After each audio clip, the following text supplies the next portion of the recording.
So I'm just gonna say it. UFC press conferences have become so boring. I genuinely can't tell you the last time a press conference in the UFC actually got me excited for the fight card. Now with the UFC desperately trying to find a new pay-per-view star and continuously failing, you would think they would at least put forward an effort to make the press conferences memorable. Now don't get me wrong, nothing excites me more than a good matchup, especially when the two fighters are underrated and not many people have caught on to their hype yet. And no matter how good a press conference can be, nothing matters more than how the fight actually plays out. But here's why the press conference is actually more important than you think. Now think of UFC 229. Without all the build-up, the dolly, the press conference, that made even the face-offs more intriguing. Without all of this, the fight would have been no different than UFC 306, where Merab simply dominated O'Malley with an unmemorable fight week. Now the press conference is the single most exciting event of the fight week. And as humans, we often need the icing on the cake. Even in the most stacked of cards,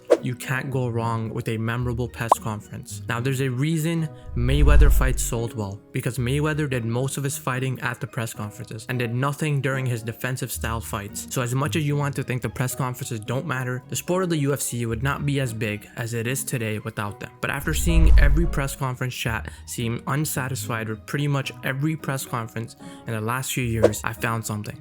Or more specifically, 5 things, which explain why today's press conferences are boring. Now, it would be easy for me to say that the fighters have no charisma and there's no stars in the UFC, they have no personality. But this is a real issue that the UFC has been trying to fix and going about it in the wrong ways. Now, I'm a believer that you can't force comedy, you can't force most things that come off great when done naturally. And in the same way, when you're putting fighters at a press conference and forcing them to try to show their personality, yeah, it's a hard ask. But there's people who have been able to do it well. Sean Strickland, Chael Sonnen, and then of course Conor McGregor. But the issue is that these fighters are now used as templates for other fighters to try and copy. That's why Ian Gary's attempt seems so forced. That's why Sean O'Malley seems like he has no charisma, because these are fighters trying to follow what other fighters did and not becoming original. But here is why the fighters actually have no charisma, because the UFC actually shoots itself in the foot by not investing in the fighters, where most of them can't speak English. Now look at the UFC 300 press conference.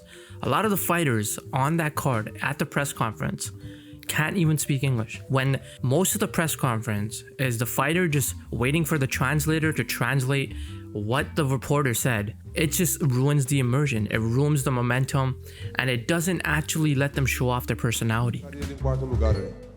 Jamal Hill, I put him in a 4th position. I've said this in a couple of interviews. Saiu com a vitória, nocaute. Hey, good evening, everyone. I just wanted to say, I know everybody's Está em Brasil, apoiando-me, toda a minha gente que está em México apoiando-me. very emotional. I'm very proud of being the only representative. Parece que ainda não morreu. Fear is always there, especially when you come off of 3 straight losses. Na próxima luta. The stage is perfect. Everything's set up. I'm going to knock Jessica out. All the respect in the world. Now imagine if Conor McGregor couldn't speak English, and the Jeremy Steven moment where he's like, who the hell is that guy? Imagine if that was translated to him and he was waiting for the translator to say, how would that have played out? The most viral moments, the most memorable moments in press conferences happen often where we can understand what the fighters are saying. Imagine you're trying to sell me something, and if I can't understand what you're saying, I'm not going to buy what you're saying.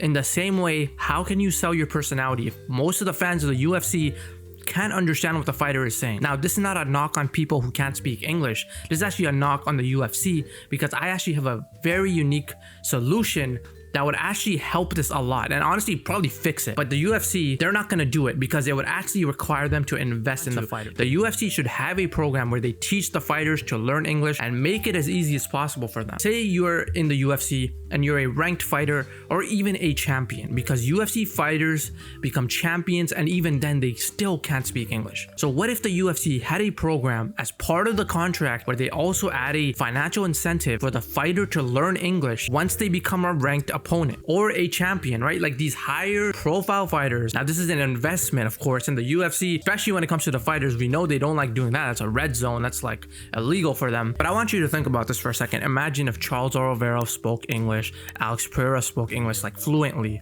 Imagine if Amanda Nunes spoke English. Imagine if Yoel Romero fluently spoke English. We would have some of the biggest stars. Their potential would have finally have been reached. Because of that, it's a shame that so many fighters that we know of retire without actually showing their personality and not reaching the sort of social potential that they actually had as a fighter.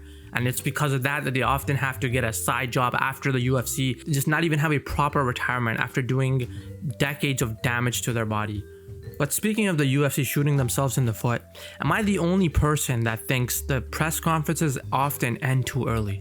And it's no surprise to see that all these points that I brought up, it all leads to the press conferences ending early because the fighters can't speak English. There's no personality to be shown, so there's no airtime and reason for the press conference to go on longer. I want you to think of the press conference as an advertising campaign for the fight card. The more your ad runs, the better it will sell. Right? And we're not only just trying to sell the pay-per-view here, we're trying to sell the fighter's personality. So if the press conferences only ends up being 20 minutes, 15 minutes of which is like translation, a translator literally talking to the fighter, telling them what it is, how is anything supposed to happen? And this is why a lot of the times the press conference you watch feels dissatisfying. It doesn't feel satisfying because it just ends out of nowhere. It's like Dana White's like, oh, I'm gonna do one more question and then I'm gonna line these guys up. It's like, bro, we didn't even get to any good questions yet. And that's what a UFC press conference often feels. You think you ordered a medium coffee, but it ends up feeling like a small coffee. It finishes and the caffeine hasn't really hit yet, and so it's like, what the hell? But this brings me to my next point.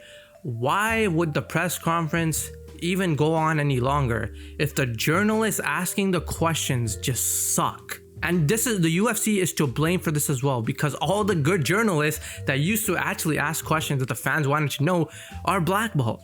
Right? Not only is the UFC blackballing fighters in Magomed Ankalaev nowadays, a lot of you guys might not know this, they actually blackballed a lot of the journalists. There's a reason John Morgan always has the first question. You know, I want you guys to think, like, how can one person always have the first question? I'm sure he has great attendance, he always shows up early, he's probably like a professional guy.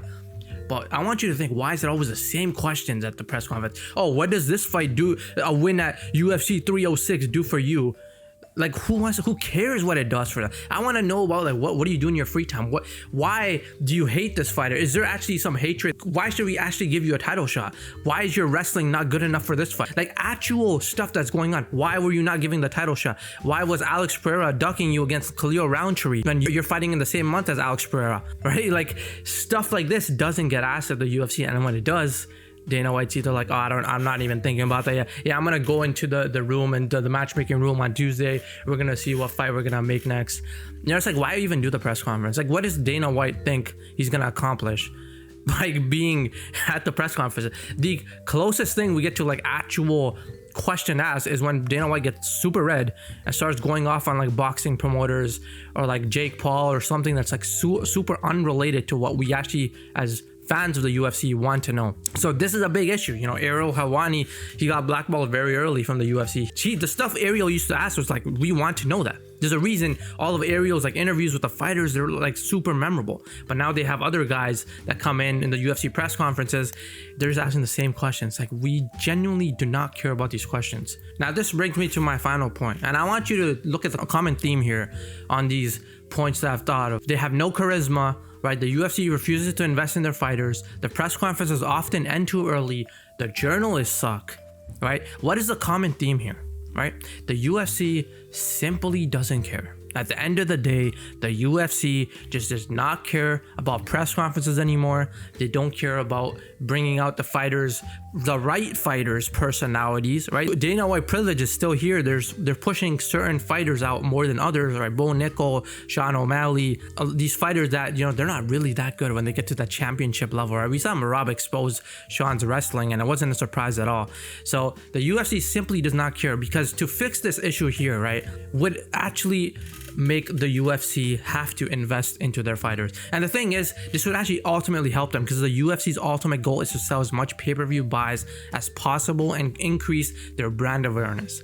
Now, they're shooting themselves in the foot, and they don't actually see the perspective, the UFC. They don't see the UFC like how the fans see the UFC, because if they did, this is a very easy fix. This is why they're having to delay people like Conor McGregor fighting, so their brand still has a little bit of value, so they can negotiate contracts and do all that stuff. It's like, it's all very obvious now, and the UFC doesn't even try to hide it. It's things like this that'll keep the UFC where it's at right now, and sucks. You know, I used to look forward to press conferences a lot, right? Like, press conferences used to be the one time of the fight week I was like, okay, yeah, you know, the embedded kind of sucks, but the press conference, that's kind of some raw stuff. We're gonna see like what these fighters truly feel, and we're gonna have a reason to actually show up to the early prelims, get to know the fighters a little bit better. But the UFC simply does not care, and the press conferences have become boring.